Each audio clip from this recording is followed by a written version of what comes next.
Welcome to the Royal Griot. We are so honored to have you here with us today. To our loyal family of viewers in the US, Jamaica, and across the globe, thank you for your incredible support. You make this channel what it is. Before we dive into today's powerful story, please drop a comment below and let us know where you are watching from. I am Kofi Amukoto. In the boardrooms of Namibia's mining industry, they call me the Iron King. I built a fortune out of the dust and diamonds of this land, but it cost me everything that made me human.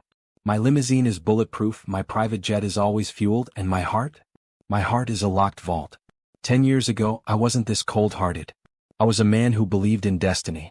But after my wife, Sarah, passed away giving birth to our twins, and my own brother tried to embezzle millions from our boardroom accounts, I learned a bitter lesson. Everyone has a price. Everyone is a liar. Please, Mr. Amukoto, Ndeshi whispered, her voice cracking.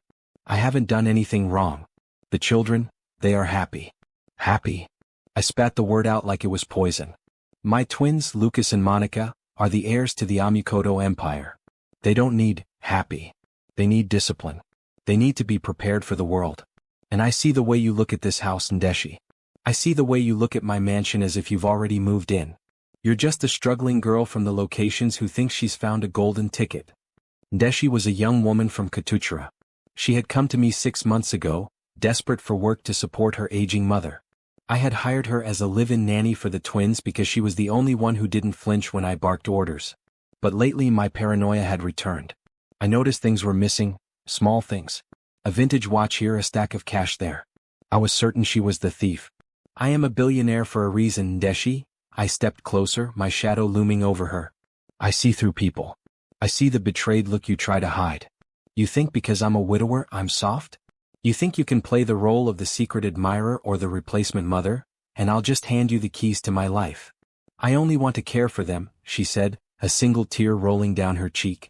They're lonely, sir. In this big house with all your money, they are the loneliest children I have ever seen. That was the final straw. How dare she judge my parenting?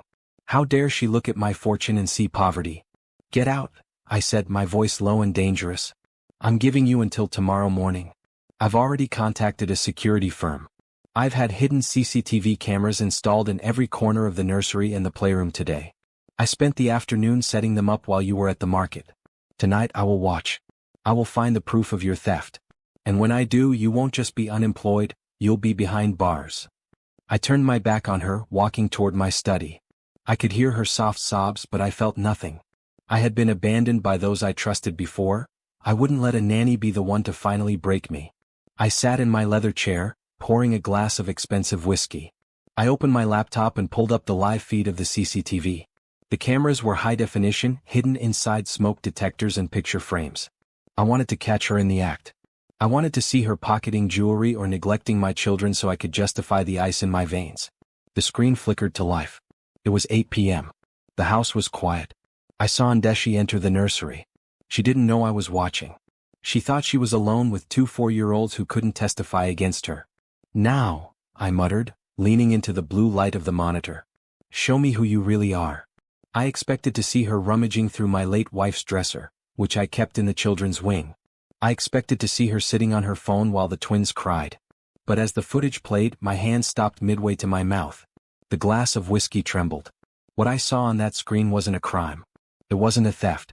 It was something that began to crack the vault of my heart, piece by agonizing piece. My breath hitched in my throat. What are you doing? I whispered to the empty room. I froze. My eyes widened. I couldn't move. I couldn't even blink. The woman I was ready to destroy was doing something I hadn't seen in that house in 5 years. I leaned closer to the monitor, the amber liquid in my glass forgotten. The high-definition glow of the CCTV feed illuminated the dark corners of my study, casting long, jagged shadows against the walls of my mansion. On the screen, the nursery was bathed in the soft, golden light of a small bedside lamp. My twins, Lucas and Monica, were not in their beds. They were sitting on the plush rug, huddled closely around Ndeshi. I expected to see her filling a bag with the silver trinkets Sarah had left behind.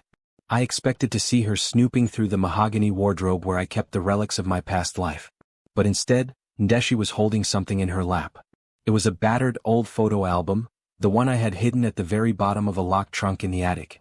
I had told myself I hid it to protect the children from the pain of loss, but in truth, I hid it because I couldn't bear to look at the face of the woman I had lost.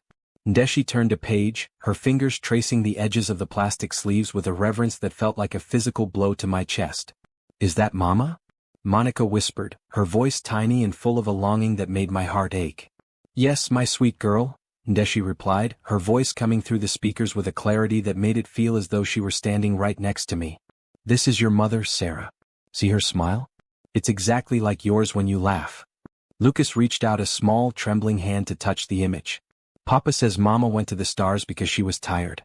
Is she still tired, Ndeshi?" I felt a lump form in my throat, thick and suffocating. I had told them that. I had been too cold-hearted to explain the reality of death, too consumed by my own grief to guide them through theirs.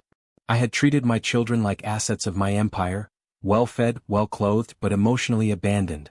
"She isn't tired anymore, Lucas," Ndeshi said softly, pulling the boy into her arms. "She is the wind that brushes against your cheek when you play in the garden. She is the light that hits the mountains of the Comas Hawkland in the morning. She didn't leave because she wanted to. She left because she had to, but she left all her love inside the two of you." I watched, mesmerized and horrified. This woman, whom I had branded a thief and a gold digger, was doing the one thing my billions could never buy. She was giving them a mother's warmth.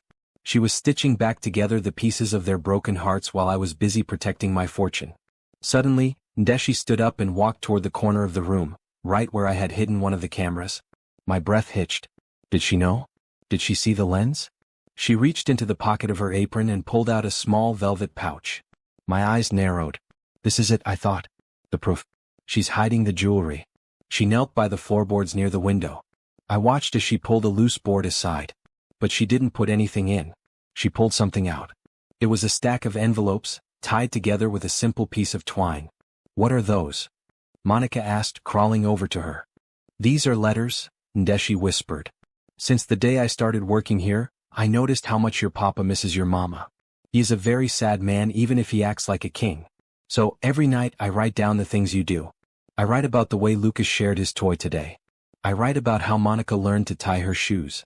I put them here because I wanted to give them to him one day, when his heart is ready to be soft-hearted again."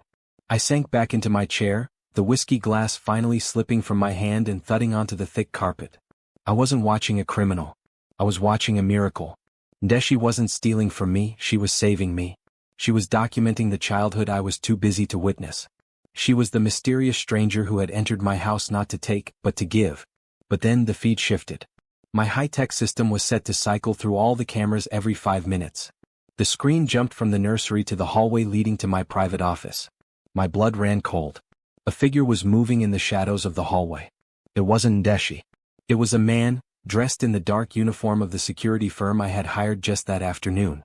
He was carrying a heavy duffel bag and he was heading straight for the vault behind the painting in my study, the vault that held the deeds to my empire and the Namibian star, a diamond worth more than most people earn in a lifetime. I realized then, with a jolt of pure terror, that by inviting the security firm into my home to catch Ndeshi, I had opened the gates to a wolf. I had been so blinded by my distrust of the struggling girl from Katuchara that I hadn't seen the real threat standing right in front of me.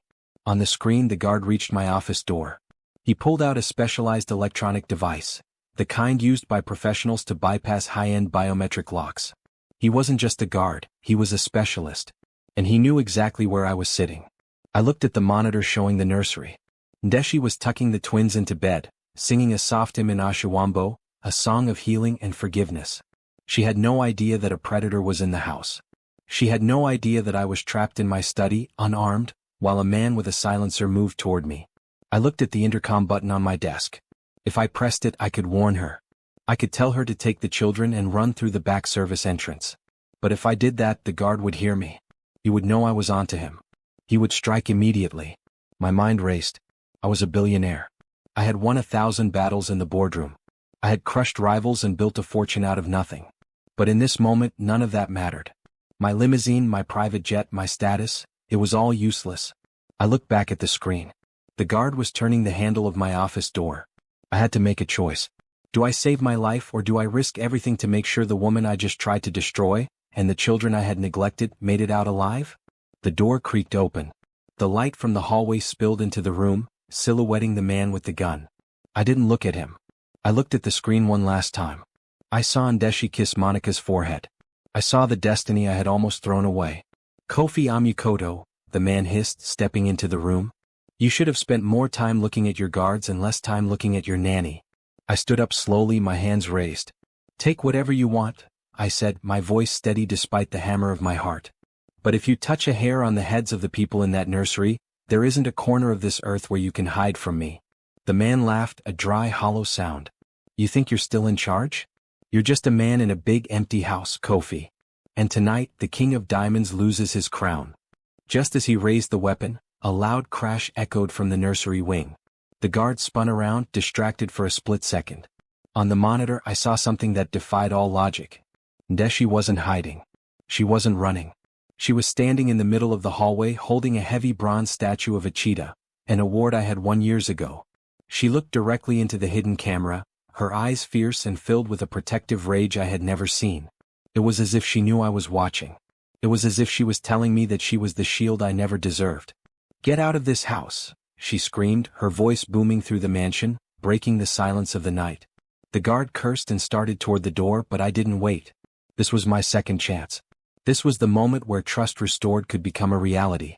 I lunged across the desk, not for a weapon but for the one thing that could end this. But as I moved, the guard fired. The sound was muffled, a dull thud that felt like it cracked the very foundation of my life. I felt a searing pain in my shoulder, but I didn't stop. I tackled him, the weight of my grief and my newfound clarity fueling my strength. We crashed to the floor, struggling for the weapon. Ndeshi, run. I screamed, the words tearing from my throat. But through the open door, I didn't see her running away. I saw her running toward the danger, toward me, toward the man who had just tried to ruin her life. The world seemed to slow down. I saw the twins standing at the end of the hall, their eyes wide with terror. I saw Ndeshi's face, determined and brave. And I realized that for the first time in my life I wasn't fighting for money. I wasn't fighting for my empire. I was fighting for the family I had almost lost to my own blindness. The searing pain in my shoulder was nothing compared to the cold realization that I had almost caused the death of the only person who truly loved my children. As the guard and I crashed into my mahogany desk, the sound of breaking glass and splintering wood filled the room. He was younger, stronger, and fueled by a desperate greed for my fortune. He pinned me down, his fingers tightening around the barrel of the gun as he tried to aim it at my chest. You think your money makes you a god? The guard hissed, his face inches from mine. In the dark, Kofi, you're just meat. I grabbed his wrist, my muscles screaming in protest. Blood soaked through my silk shirt, warm and sticky. I was losing strength. My empire, my private jet, my seat at the head of every boardroom in Namibia. None of it could help me now.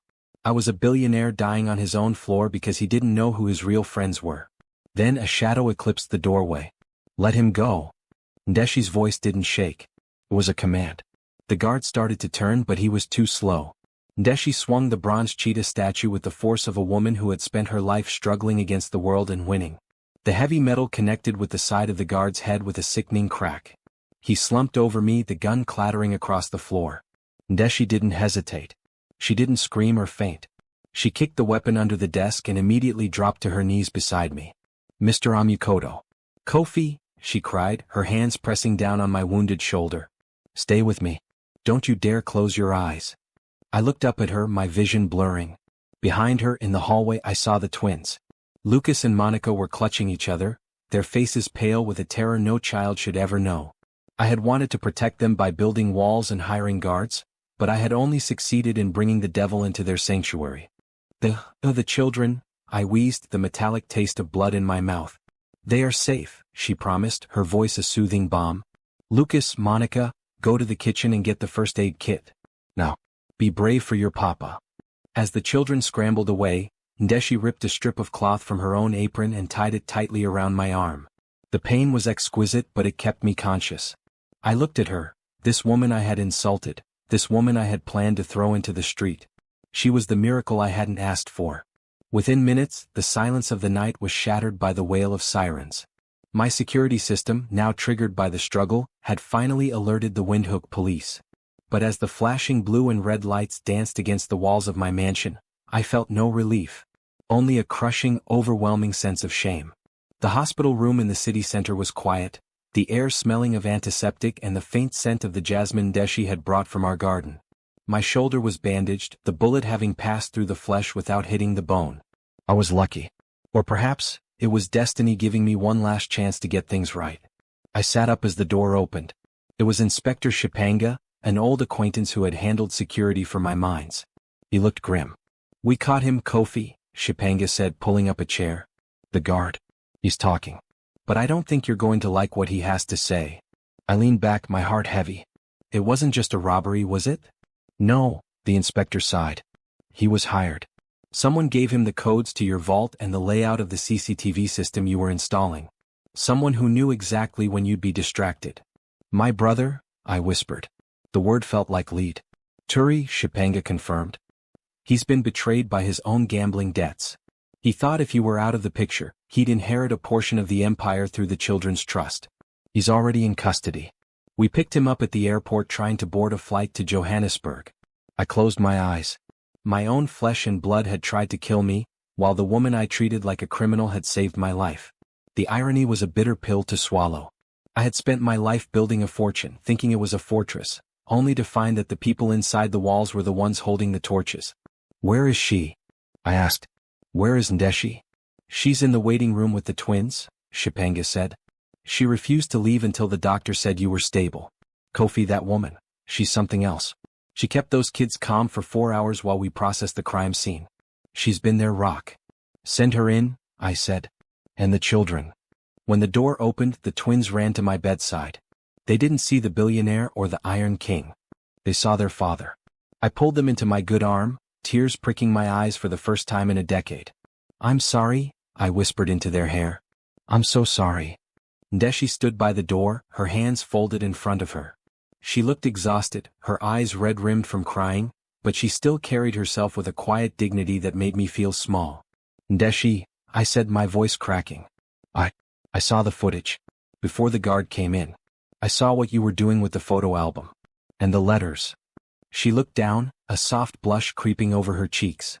"I didn't mean to intrude, sir. I didn't want them to forget their mother. And I didn't want you to forget who you were before the money became everything." "I am a fool," I said plainly. "I spent so much time looking for a thief that I missed the treasure right in front of me. You weren't stealing from me, Ndeshi. You were giving back the parts of my soul I had abandoned." I reached for the bedside table and picked up the stack of letters the police had recovered from the nursery floor. I had spent the last hour reading them. They were beautiful. Simple, honest observations of my children's lives. The way Monica liked to draw suns with faces, the way Lucas hummed when he was happy. Ndeshi had captured the childhood I had been too busy to see. "You called me a sad man," I said, looking at her. "And you were right. I've been living in a mansion that felt like a tomb. I thought I was protecting my fortune, but I was just guarding a pile of cold rocks." "It's never too late for a new beginning, Mr. Amukoto," she said softly. "Please," I said, "call me Kofi." "And you're right. But a new beginning requires forgiveness. Can you ever forgive me for the way I treated you? For threatening you? For believing the worst of you because of where you come from?" Ndeshi walked to the bed and placed her hand over mine. Her skin was warm, a stark contrast to the coldness I had carried for years. "In my village," she said, "we say that a man who has lost his way is just a man looking for home. You weren't a bad man, Kofi. You were just lost. I forgave you the moment I saw you looking at your wife's picture when you thought no one was watching." The room felt lighter. The tension that had defined my life for years began to melt away, replaced by a sense of healing. But as I looked at her, a new fear took hold. I had fired her. I had told her to leave. "Ndeshi," I began, my grip tightening on her hand. "I know I told you to pack your bags. I know I said you had to leave. But I don't think we can do this without you. Not just as a nanny. As a part of this family." She smiled, and for the first time it reached her eyes. "I already unpacked my bags, Kofi. I knew you'd need someone to help you with that shoulder." We laughed, a sound that felt foreign but wonderful in that sterile room. It was a moment of pure unity. My empire was still there, my fortune was still intact, but for the first time, they weren't the most important things in the room. But as the sun began to rise over the Namibian horizon, casting a purple glow over the city, I knew the battle wasn't entirely over. My brother was in jail, but the damage he had done to the company's reputation was significant. There were vultures in the boardroom waiting for me to fail, waiting to see if the Iron King had truly gone soft. I looked at Ndeshi and then at my children sleeping at the foot of the bed. I had a second chance and I wasn't going to waste it. I was going to show the world that a soft-hearted leader was more powerful than a cold-hearted one. Ndeshi, I said, my voice dropping to a whisper. There's one more thing. The guard mentioned something. He said Turi wasn't the only one. He said there's someone else, someone I've known for a very long time, who wants to see the Amukoto name dragged through the dirt. Ndeshi's expression grew serious. Who? I don't know yet, I said, a flash of my old fire returning to my eyes.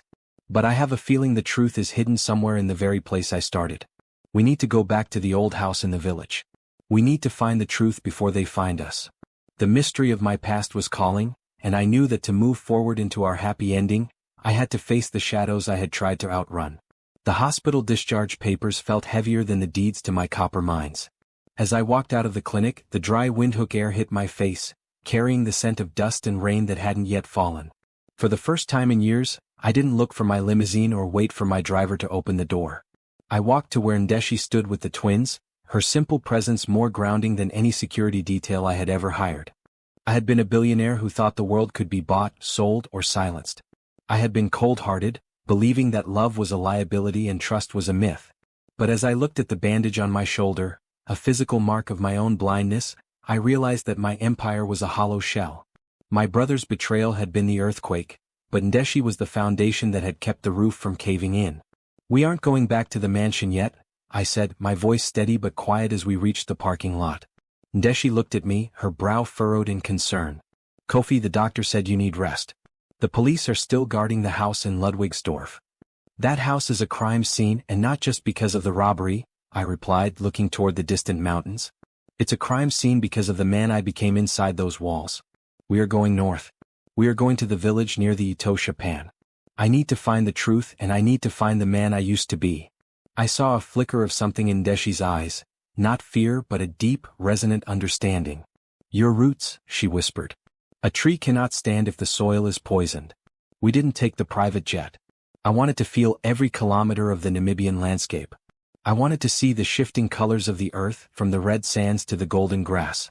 As I drove the rugged SUV myself, with Ndeshi in the passenger seat and the twins snoring softly in the back, the silence between us wasn't awkward. It was heavy with the things we hadn't yet said. Ndeshi, I began, my hands tight on the steering wheel. When I hired you, I treated you like a shadow. I didn't even ask about your family. I just saw a struggling girl who needed a paycheck. Most people in your position only see what they want to see, Kofi, she said, looking out at the passing acacia trees. You saw a servant. I saw a man who was abandoned by his own joy. I didn't stay for the money. I stayed because I saw your wife, Sarah, in the children's eyes, and I knew she wouldn't want them raised by a ghost. The mention of Sarah didn't sting like it used to. Instead, it felt like a warm breeze. The guard said Turi wasn't working alone. He said there was a silent partner. Someone who knew the codes, someone who knew my every move. Turi was always weak, but he wasn't smart enough to bypass my encryption. Who do you think it is? She asked. There was a man, I said, the memory surfacing like a jagged rock in a receding tide. A mysterious stranger who appeared at the funeral 10 years ago. He claimed to be an old business associate of my father's. He's been a silent shareholder in the Amukoto empire for years, always in the background, always advising Turi. His name is Elias Thorne. He's never stepped foot in Namibia, or so I thought. But the police found a burner phone in Turi's pocket. The last call was to a local number registered to a shell company Thorne owns. Why would a man with his own fortune want to destroy yours? Because it's not about the money for him, I said grimly. It's about a grudge that started before I was even born. My father always told me that the greatest threat to a man isn't a competitor, but a betrayed friend. I think Thorne believes my father cheated him out of the original mine. He doesn't want to steal my wealth, he wants to erase my bloodline. The gravity of the situation settled over us. This wasn't just a corporate takeover, it was a vendetta. By the time we reached the village of my birth, the sun was a dying ember on the horizon. My childhood home was a modest structure of stone and thatch, kept clean by a distant cousin I had sent money to every month but never visited. As we pulled up, the villagers gathered, whispering. They didn't see the billionaire. They saw the boy who had left 30 years ago and finally come home with a wounded shoulder and a woman who looked like she belonged by his side. Inside the house, the air was cool and smelled of dried herbs. Ndeshi immediately went to work, settling the twins on the traditional blankets and preparing a simple meal of porridge and grilled meat over the hearth. Watching her, I felt a strange sense of healing. In the boardroom I was a lion. Here I was just a man. Kofi, Ndeshi said as we sat by the fire after the children had fallen asleep. There is something I must tell you. Something I was afraid to say when you were so angry. I looked at her, the firelight dancing in her eyes. You can tell me anything, Ndeshi. My heart is no longer a vault. My father, he worked in the old mines, she said, her voice trembling slightly. The ones your father owned. He was there the night of the big collapse, the one everyone says was an accident. Before he died, he told me that it wasn't an accident. He said a man, a white man with a cold voice, had paid the foreman to neglect the supports. He said they wanted to bankrupt your father so they could buy the land for nothing. I felt the air leave my lungs. Thorn. He's been playing this game for 40 years. My father was betrayed by the very men he worked for, she continued, a tear tracing a path down her cheek. I didn't come to your house just for a job, Kofi. I came because I wanted to see if the son of the man my father loved was as cold as the man who killed him. I wanted to see if the Amukoto name was worth saving. I reached out, taking her hand. This was the unity I had been missing. Our lives were woven together by a history of pain and resilience. We were both survivors of a war we didn't start. It is worth saving, I promised her. And we are going to finish this. Not with guns but with the truth. I stood up and went to a heavy iron chest in the corner of the room. It had belonged to my father. I had never opened it, fearing the ghosts inside. But today I had the key. Inside, beneath old ledgers and yellowed photographs, I found a leather-bound diary. It was my father's. I flipped through the pages until I reached the final entries. My eyes widened. There, tucked between the pages, was a signed confession from the foreman Ndeshi's father had mentioned. It named Elias Thorn. It detailed the sabotage. And it did something else. It revealed that Thorn had a daughter, a woman he had kept hidden, who was sent to Namibia years ago to keep an eye on the Amukoto family. My heart hammered against my ribs. I looked at the description of the daughter, a woman with a distinctive birthmark on her wrist, a woman who had worked her way into the inner circle of the empire. I looked at Ndeshi. She didn't have a birthmark. But then I remembered my executive assistant, Maria, the woman who had handled all my private schedules, the woman who had suggested I hire a new security firm. It's Maria, I whispered. She's the one who gave the codes to Turi. She's Thorn's daughter. Suddenly, the quiet of the village night was broken by the sound of high-powered engines. I looked out the small window. 3 black SUVs were tearing through the village, their headlights cutting through the darkness like searchlights. They found us, I said, my voice turning to ice. They didn't wait for us to return to the city. Ndeshi stood up, her face set in a mask of determination. The children. We have to hide them. No, I said, grabbing my coat. They don't want the children. They want the diary. They want the evidence that will destroy Thorn's empire forever. Ndeshi, take the twins and go through the back crawlspace. There is a path that leads to the village elder's house. They won't touch a holy site. What about you? She cried, clutching my arm. I'm going to meet them, I said. I'm going to show them that a billionaire with nothing left to lose is the most dangerous man on earth. As I stepped out into the dirt yard, the SUV circled me, kicking up a storm of red dust. The doors opened and Maria stepped out, followed by a group of armed men. She didn't look like the quiet assistant I had known. She looked like a predator who had finally cornered its prey. Hello, Kofi, she said, her voice smooth and venomous. You should have stayed in the hospital. It's a lot harder to explain a death in the middle of nowhere. You're late, Maria, I said, holding up the diary. The truth is already out. I've already uploaded the images of these pages to a cloud server. If I don't check in every hour, they go straight to the Namibian High Court and the international press. It was a lie. The village had no signal, but she didn't know that. She hesitated, her eyes flickering to the diary. You're bluffing, she spat. Try me, I said, stepping forward, the fire of my ancestors burning in my veins. But know this. Your father's fortune is built on the graves of men like Ndeshi's father. And tonight, the earth is coming to collect its debt. Just as Maria signaled her men to move in, a low rumble started to shake the ground. It wasn't an earthquake. It was the sound of hundreds of villagers, led by the elder, emerging from the shadows with torches and traditional spears. They didn't need money to protect one of their own. They had something more powerful, unity. Maria's face went pale. The armed men looked around, realizing they were outnumbered by a community that didn't fear their guns. But then a familiar voice crackled over Maria's radio. Kill him now. Kill them all. It was Thorn. And he sounded like a man who was losing his mind. In the chaos that followed, a shot rang out. but it didn't come from the guards. The shot that rang out didn't come from Maria's mercenaries, nor did it strike me. It was a flare, a brilliant, blinding burst of red light that hissed into the Namibian sky, illuminating the savannah for miles. I looked back and saw the village elder, a man whose face was a map of a century of desert winds, holding the flare gun I had kept in the SUV's emergency kit. It was a signal, not just to the police, but to the world that the Iron King was no longer standing alone. Before Maria could scream an order to her men, the low thrum of rotors vibrated in the air. 2 police helicopters, equipped with searchlights that turned the night into day, crested the nearby ridge. Inspector Shipanga hadn't just followed me, he had brought the full weight of the law. "Drop your weapons," the speakers boomed from the sky. The mercenaries, seeing the surrounding villagers with their spears and the police descending from above, realized that Thorne's money wasn't worth dying for in a dusty village. They dropped their rifles. Maria stood in the center of the yard, her face contorted with a rage that made her look like a stranger. "You think you've won, Kofi?" she screamed over the noise of the rotors. "My father will burn your empire to the ground from London. You have nothing but a scrap of paper." I stepped toward her, ignoring the pain in my shoulder. I held up the diary, the leather cool against my palm. "This isn't just paper, Maria. This is the truth. And in the light of the truth, shadows like you and your father have nowhere to hide. You spent your life trying to steal a fortune that was built on the blood of Ndeshi's father and mine. Tonight the debt is paid."